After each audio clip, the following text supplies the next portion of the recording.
Hello and welcome to Daily News Simplified, where we take up important articles of the day from the newspaper and discuss them in detail as per the demands of Civil Services exam. Articles covered today are displayed on your screen and their notes in PDF and Word format are provided in the description box down below. Without further ado, let us begin. Now, starting off with the first article of the day, which appeared on page 14 of today's Hindu newspaper. In this article, the finance minister has urged to increase the cultivated area with millets. She has also advised to improve rural income and protect the farmers who are already growing millets. Now, this development is crucial because UN in the year 2023, under the guidance of Government of India, has declared 2023 as the International Year of Millets. Now, millets is also an important topic for UPSC exam, as in GS paper 3 there's a topic called major crops. Also, a question on millet appeared in mains PYQ in the year 2018, where it was asked us to emphasize on certain crops, especially with emphasis on millet production and consumption. Now, in the scope of today's article, first we will describe what is millets. Then we will proceed to understand what are the benefits that are associated with millets, especially with regards to ecological, economic, and health benefits. Moving forward, we will discuss challenges that are associated with production and cultivation of millets. In addition, we will also discuss the measures that the government has taken in order to promote consumption and cultivation of millets. In the end, we will discuss a way forward so that what can be done in order to encourage consumption of millets in India. Starting off, first we'll discuss what are millets. Millets is a group of small grained cereal crops that are highly resistant to extreme weather conditions. It can be grown with minimum chemical input such as fertilizers and pesticides, etc. Millets are a versatile and healthy grain alternative as they can be both gluten free and non allergenic. They are nutri cereals which are highly nutritious and are known to have high nutrient content which includes protein, essential fatty acids, dietary fiber, B vitamins, minerals such as calcium, iron, zinc, potassium and magnesium. Now, what is the status of millets production in India?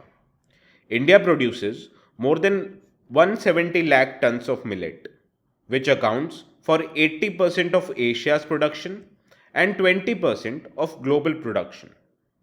India produces all known 9 types of millets and is world's largest producer of millets in addition to being the fifth largest exporter of millets. India has recorded a 27% growth in millets production in the year of 2021 and 22. Pearl millet is the highest produced millet in India, which accounts for 60% of total millets production. And this is followed by sorghum, which accounts for about 27%, while finger millet accounts for about 11%. The major producing states in India are Rajasthan, Uttar Pradesh, Haryana, Gujarat, Madhya Pradesh, Maharashtra, and southern states such as Karnataka and Tamil Nadu. Now, what are the benefits of millets?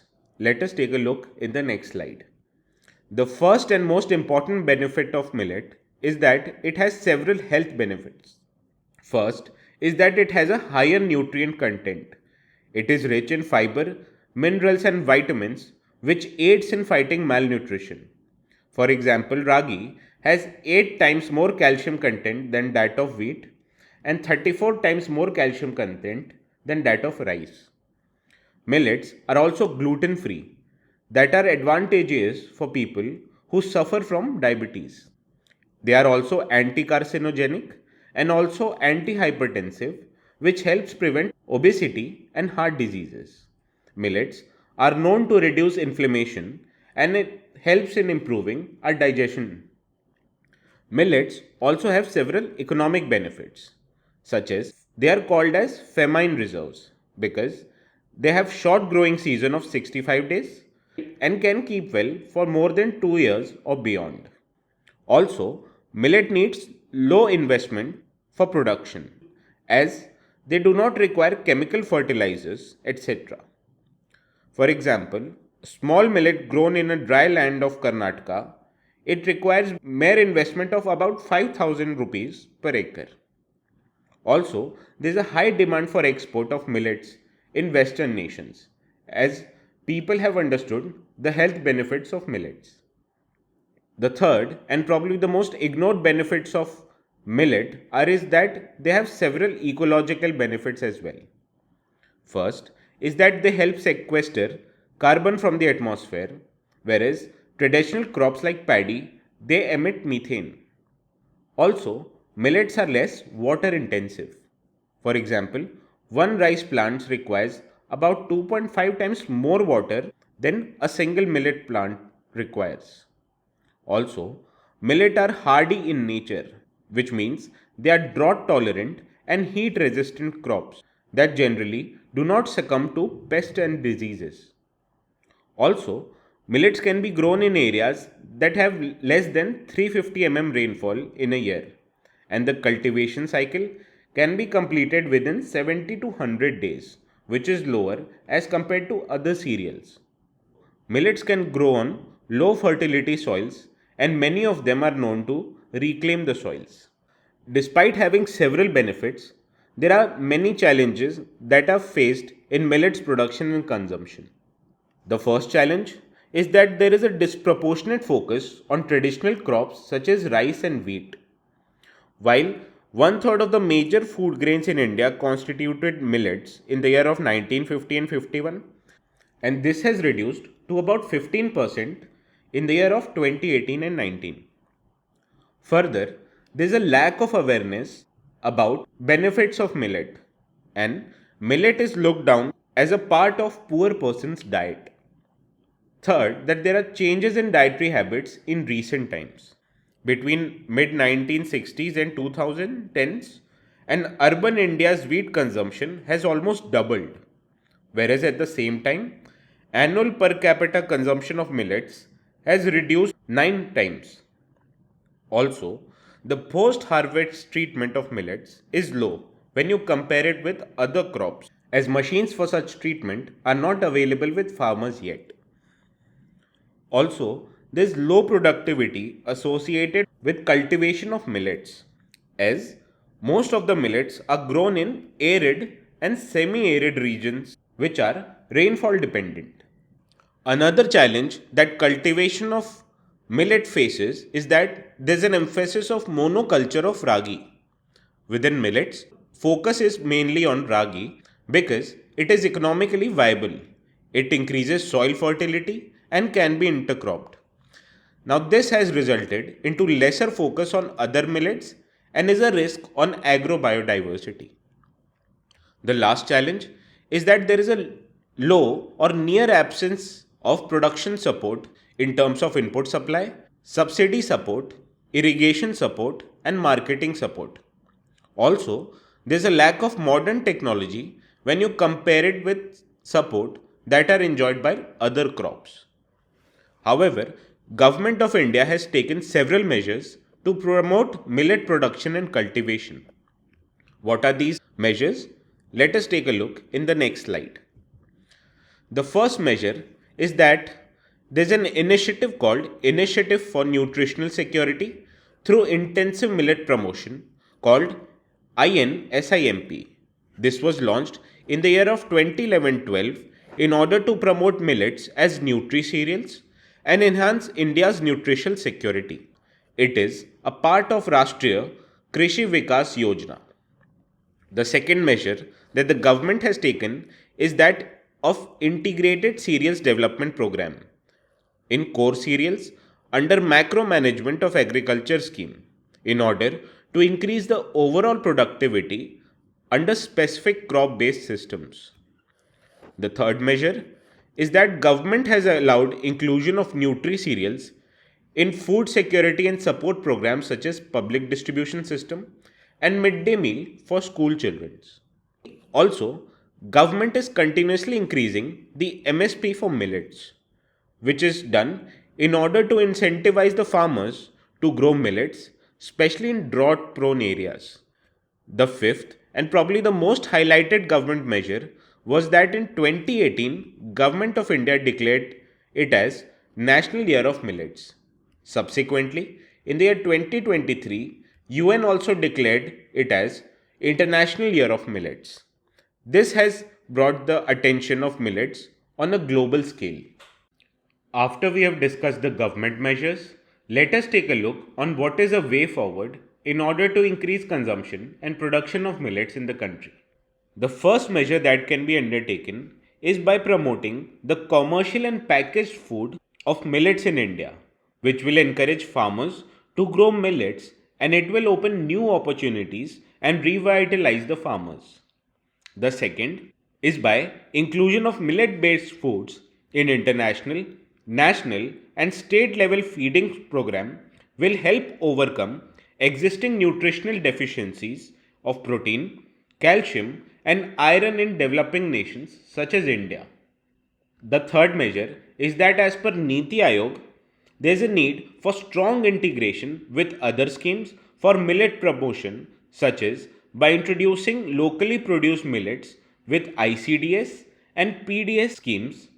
For example, State of Odisha has introduced local millets in ICDS scheme. Further, there is a need to promote millet hotspots like that of Mandla and Dindori in Madhya Pradesh, Malkangiri in Odisha, the Garhwal Himalayas in Uttarakhand, and Koli Hills in Tamil Nadu. These locations should be promoted for diverse centric agriculture. Also, millets are less favorable when it comes to taste or sensory value. This can be overcome by mixing millet flours with other flours, which will help encourage the acceptability of millets and help prepare composite foods in India. Thus, in context of International Year of Millets, the government has emphasized highly on cultivation and production of millets. In places such as Delhi Hut, you can see a separate counter which will help get introduced to many millet varieties. Now, that's all for today's discussion on millets. Now, moving on to the second article of the day, which appeared on page 11 of today's Hindu newspaper. The 22nd Law Commission on June 14th sought the views of religious organizations and public on the issue of Uniform Civil Code. Some sections of the society are of the opinion that Laws Commission move to seek suggestion and subsequent implementation of Uniform Civil Code will go against the spirit of the Constitution and is contrary to the religious freedom which is enjoyed by all the citizens. Whereas government, on the other hand, is of the view that Uniform Civil Code is a part of directive principles of state policy and it is the socio-economic imperative of the government to implement the same.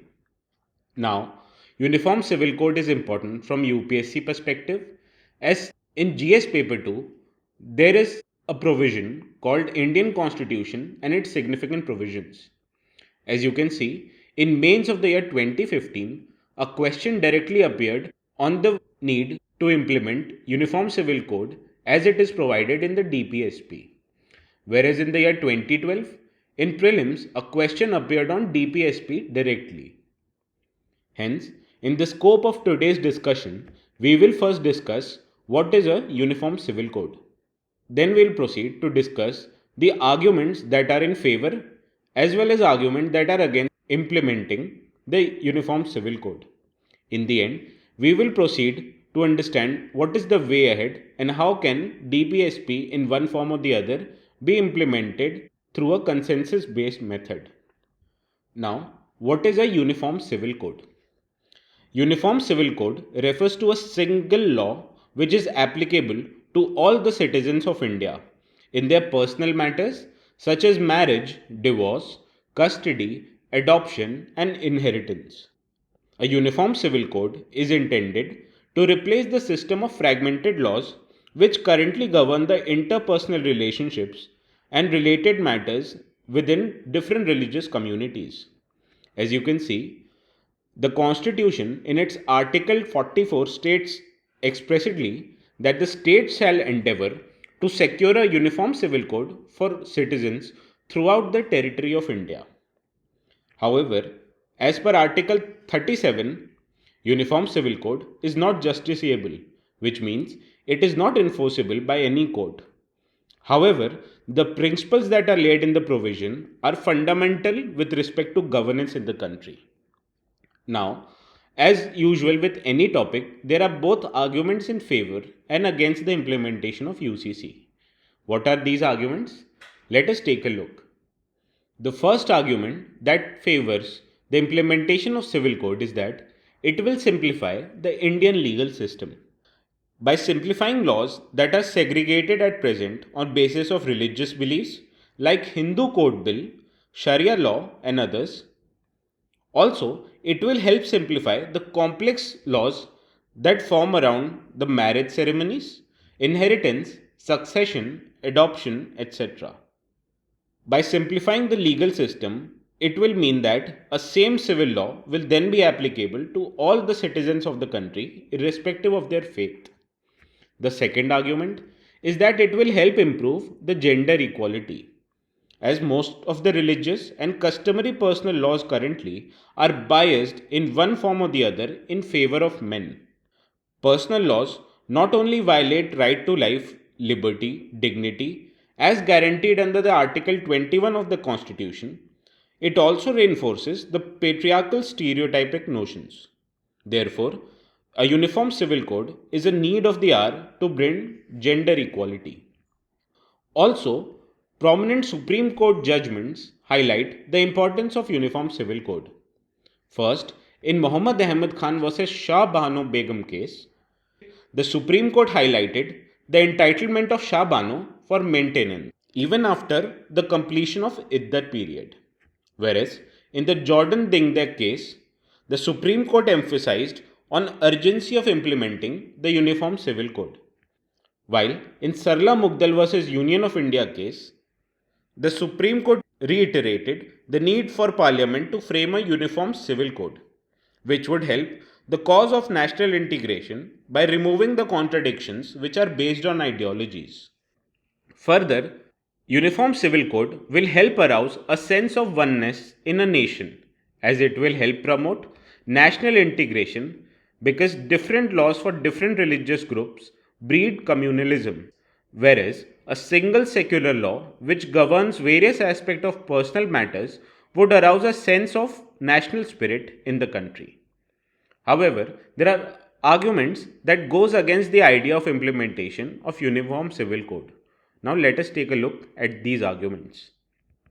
The first argument against the uniform civil code is that Indian laws do not follow a uniform code in most civil matters, like that of Code of Criminal Procedure, Contracts Act, Partnership Act, Evidence Act, etc., as the respective states have made hundreds of amendments in these acts, and hence there is a diversity even in these secular laws.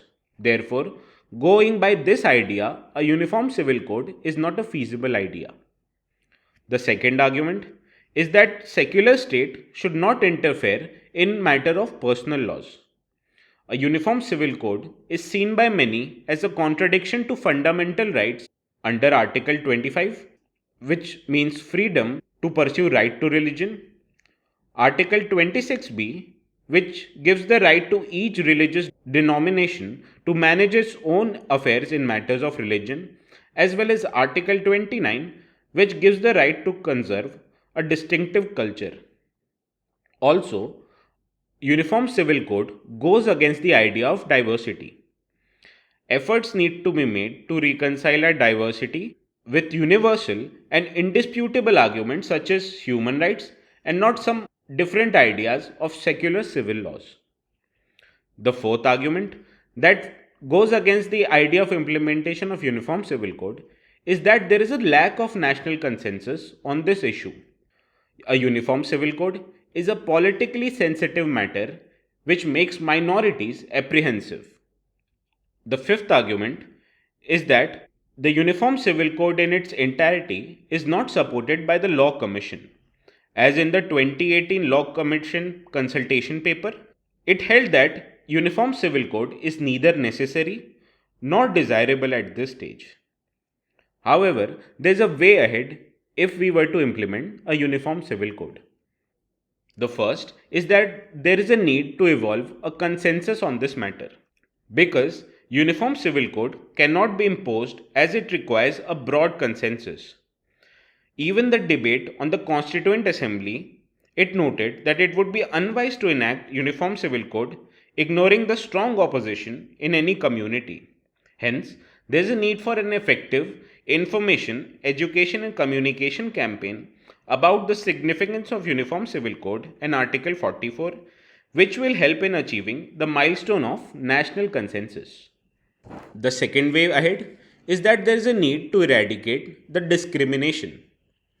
Observing that there is an absence of consensus on Uniform Civil Code, the Law Commission paper in 2018 underlined the need to eradicate discrimination.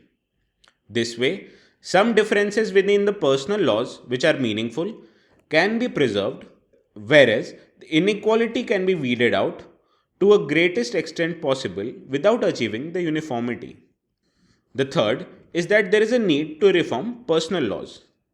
In absence of consensus on a uniform civil code, the best way forward may be to preserve the diversity of personal laws while ensuring that they do not contradict the fundamental rights of the country. An attempt should be made to enact a model uniform civil code, which would embody all the best provisions in all personal laws, and it must be a synthesis of the good of our diverse personal laws. Also, there is a need for codification of all personal laws. Through codification, one can arrive at a certain universal principles that prioritizes equity rather than imposing a uniform code in procedure. As India is a secular democratic republic, freedom of religion remains a core to our culture. But religious practices which are violative of human rights and dignity and suffocate civil and material freedom are not a mark of autonomy, but they are a symbol of oppression. Therefore, a uniform civil code is imperative both for protection of the oppressed and for the promotion of national unity and solidarity. However, as per Law Commission's idea, there is a need for a middle path in order to implement Uniform Civil Code. Moving on to the third article of the day, which appeared on page 11 of today's Hindu newspaper. As ethnic violence and protests continues in Manipur for more than 45 days now, the state government has been unable to restore law and order in the state. As a result, several organizations have demanded imposition of president's rule in the state. However, central government is reluctant to impose the president rule because of various political and legal reasons. The provision of president rule became a norm in first few decades after our country's independence, when the central government dismissed the state governments at will. However, due to several procedural and legal limitations imposed by judiciary, imposition of president's rule has now become an exception. As you can see, UPSC in GS paper 2 highlights functions and responsibilities of union and state. Hence, president's rule and provisions under Article 356 is important from exam's perspective.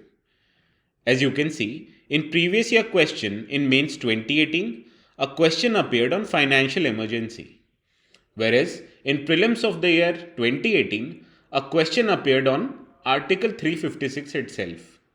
Hence, in the scope of today's discussion, we will first cover the grounds for president's rule. Moving forward, we will discuss procedures and safeguards to implement the president rule in a state. Also, we will discuss the effects of state emergency on a respective state. Moving ahead, we will proceed with observations of various committees regarding president's rule, as well as cover the scope of judicial review in this matter. Now, Article 356 of the Constitution was one of the most keenly debated and discussed matter in a Constituent Assembly. In words of Dr. B.R. Ambedkar, he hoped that such an article will never be called into an operation and it would remain a dead letter. However, such a hopes got buried within 1 year of the working of the constitution, when in 1951 the Punjab government was dismissed despite having a clear majority in the assembly. Since then, till now, Article 356 has been imposed approximately 120 times in total. Now, what are the grounds for President's rule? The President's rule can be proclaimed under Article 356 based on two grounds. One mentioned in Article 356 itself and another one in Article 365. As per Article 356, it provides for proclamation of President's rule by President of India on receipt of a report from Governor of a state. And if the President is satisfied that a situation has arisen in which the government of state cannot be continued in accordance with the provision of a constitution, he can impose the President rule in the state. Whereas in Article 365, it imposes a duty on the union government to ensure that government in every state is carried as per the provisions of the Constitution of India. Now, what are the procedures and safeguards in implementation of Article 356? Let us take a look. First, we'll discuss procedure in terms of approval. The proclamation of President rule should be approved by a simple majority by both of the houses of parliament within first 2 months of the proclamation. Otherwise, this proclamation ceases to exist. The duration for which this proclamation remains in force is that of 6 months. This period can be extended for another 6 months if it is further approved by both of the houses of the parliament. The 44th Amendment Act of the year 1978 introduced a new provision which put restraints on power of a parliament to extend a proclamation of President's rule beyond 1 year. No such approval will be given beyond the scope of 1 year of such proclamation. However, it can continue beyond 1 year based on certain exemptions. The first is that if there is a national emergency in any part of a country or in that state, and second, if the Election Commission of India certifies that general election cannot be held in a state, if any of these two conditions are met, an emergency can be extended beyond 1 year. However, this can be extended only up till a period of 3 years, beyond which it is not possible to extend President's rule in a state. A President rule can be revocated by President of India. However, there is no provision in Article 356 similar to that of Article 352 which enabled Lok Sabha to disapprove the resolution for continuance of such a proclamation. Hence, Lok Sabha by its vote cannot revocate the President's rule in a state. Now, what are the effects of a state emergency? The President acquires extraordinary power when President rule is imposed in a state. He can take up functions of a state government and powers vested in the governor or any executive in the state. Also, he can declare that the power of state legislature can be exercised by the parliament itself. When the President rule is imposed in a state, the President dismisses the State Council of Ministers, which is headed by the Chief Minister itself. The State Governor, on behalf of the President, carries forward the state administration with the help of Chief Secretaries of the state or the advisors which are appointed by the President of India. As far as State Assembly is concerned, it may either be dissolved or kept in suspended animation depending upon the prevailing circumstances. Such a proclamation may also declare that powers of state legislature shall be exercisable by or under the authority of Parliament of India. Now, what are the observations of various committees and commission with respect to President's rule? Let us take a look. The first commission in this regard was Sarkaria Commission in the year of 1987.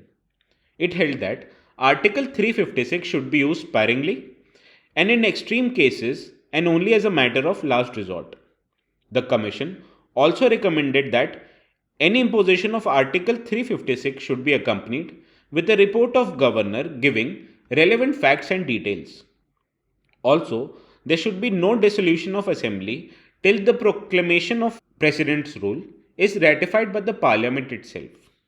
The second comes is the National Commission for Review of the Working of Constitution of the year of 2002. It suggested that a warning should be given to an errant state in specific terms. Also, the governor's report on which the proclamation is made should be made public. Also, the NCRWC suggested that the safeguards corresponding to that of Article 352 should be incorporated in Article 356 as well to enable the Parliament to review the continuance in force of such a proclamation. The third came Punchi Commission of the year 2008, which suggested that the imposition should be made in a form of localized emergency, that only a district or a part of district should be brought under the governor's rule instead of an entire state itself. The Commission also recommended that suitable amendment should be made in Article 356 in order to incorporate the guidelines made in a S.R. Bommai case. Now, various judicial pronouncements have also impacted the imposition of President's Rule. What are the key judicial pronouncements? Let us take a look. The first is K.K. Abbu versus Union of India case of the year of 1965. Here, the Kerala High Court refused to consider the constitutionality of Article 356. The principle that such presidential proclamation is not immune from judicial review was first established in the case of State of Rajasthan versus Union of India case of the year of 1977. Here, the Supreme Court said that judicial review is applicable on limited grounds. The Supreme Court also held that immunity for presidential action could not exist in case the decision is mala fide or made on irrelevant grounds. However, the scope of judicial review was expanded in its maximum sense by S.R. Bommai judgment of the year of 1994. As per the Supreme Court, the proclamation of President Rule is not immune from judicial review, and the court has the power to reinstate the government even after the proclamation has been passed by the Parliament itself. As we have seen, in state of Uttarakhand, the Supreme Court reinstated the government of the day even after the President's Rule was implemented. Meanwhile, in Rameshwar Prasad versus Union of India case, one of the questions that appeared in front of court was that whether Article 356 was applicable in case of political defections as well. And the Supreme Court highlighted that in case of political defections, Article 356 cannot be implemented. Hence, the Supreme Court has thus created safeguards with regards to utilization of Article 356. Several expert committees like that of Punchi Commission, Sarkaria Commission and NCRWC have lauded such safeguards that are needed to be adopted through constitutional amendment in order to ensure smooth center and state relations and effective constitutional governance in the country. Now moving on to the last article of the day, which appeared on page 6 of today's Hindu newspaper. As World Refugee Day is celebrated on June of 20th, it is an international day which is designated by the United Nations to honor the refugees around the globe. The number of people affected by forced displacement around the world due to conflicts and unrests numbers at around 103 million. This issue of displacement is not limited to a specific region, as South and Southeast Asia also faces certain challenges. In India, around 2.5 lakh individuals have been forcibly displaced, with women and children comprising half of this population. Now, in this regard, today we will discuss the Global Compact on Refugees, as it has been mentioned in this op-ed.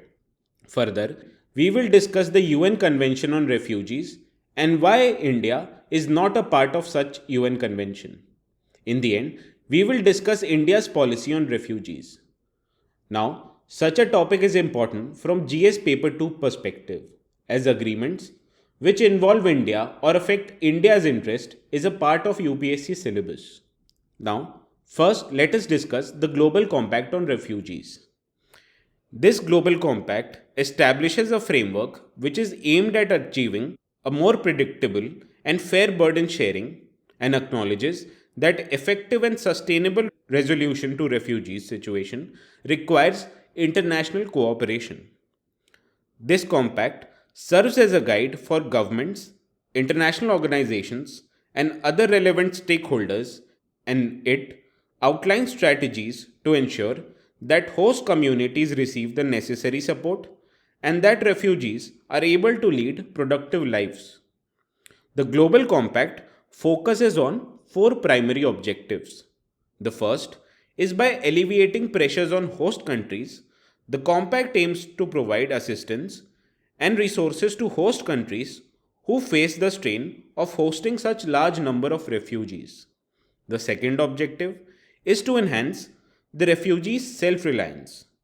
The Global Compact, it emphasizes the importance of empowering the refugees to become self-reliant by providing them with the access to education, employment, and skills training. The third objective is to expand access to third country solutions. The compact seeks to broaden the opportunities for refugees in order to find durable solutions by facilitating their resettlement in third countries. Fourth, by supporting conditions in countries of origin for safe and dignified return of refugees, the compact recognizes the significance of addressing the root cause of displacement. Now, there are other conventions on refugees as well, the most primary of which is a UN Convention on Refugees, also known as Geneva Convention. The UN Convention on Refugees was adopted in the year of 1951 and it came into force since 1954. It is an international treaty that focuses on global refugee protection. This has been supported by a 1967 protocol. Now, it is a legally binding document that clarifies the definition of refugees. The convention defines the refugee as a person who is outside their country of nationality or habitual residence and has a well-founded fear of persecution based on race, religion, nationality, membership in particular of a social group or political opinion. And this refugee is unable or unwilling to seek protection in their own country. The convention also outlines the rights, assistance, and legal protection that a refugee is entitled to receive. However, this convention excludes people such as war criminals. The rights of refugees under this convention include protection against refoulement, that means returning to a country where the life or freedom of refugees is at risk. Also, it includes the right not to be punished for illegal entry into the contracting state and also promises access to work opportunities, housing, education, court assistance, and freedom of movement inside a country. Further, refugees are also entitled to identity and travel documents. The convention requires the contracting state to establish a central authority for assessing the refugee status applications and ensuring procedural safeguards. While 149 countries are parties to such a convention, India is neither a signatory or has not ratified the 1951 convention or its 1967 protocol. There are several reasons for that. Let us take a look. The first reason why is India not a party to 1951 UN convention is because of security concerns. As India shares a porous border with neighboring countries and conflicts or unrest in the region can lead to large-scale displacement of population. The potential influx of refugees could disrupt the delicate regional demography in the country. The second reason is that the country already has an existing refugee population. India hosts a significant number of refugees which includes Tibetans, Sri Lankan Tamils, Rohingya Muslims and population from several African countries. Also, the third reason is because of sovereignty and international scrutiny because by joining the convention, it would subject India to international scrutiny of its internal security, political stability and international relations. Also, India has past experiences and distrust because During the Bangladesh Liberation War in the 1971, India faced a massive influx of refugees without any substantial international support or financial aid, and this has led to skepticism about the effectiveness of United Nations Convention. The last reason is that the convention supports a narrow definition of refugees. The convention's definition does not align with India's perspective of refugee crisis. For example, the convention does not include economic deprivation as an eligibility criteria for refugee status. So, you'll ask, what is an India's policy on refugees? Let us have a look at that. India's approach to refugees is characterized by absence of specific legislation to address their challenges, despite the increasing number of arrivals. The existing Foreigners Act of 1946, it fails to adequately address the unique issue which are faced by refugees as a distinct group. Additionally, this act also grants an unrestricted authority to the government to deport any foreign citizens. The Citizenship Amendment Act of 2019, it enables the government of India to grant citizenship only to immigrants from Bangladesh, Pakistan and Afghanistan who belong to certain communities and have faced persecution in their home countries.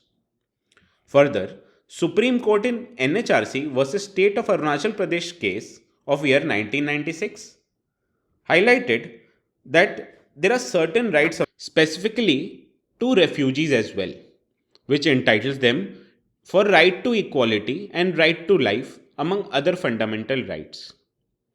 India has a long-standing moral tradition of assimilating foreign individuals and cultures, and its constitution recognizes and respects the life, liberty, and dignity of all human beings. This is all for today's discussion on refugees.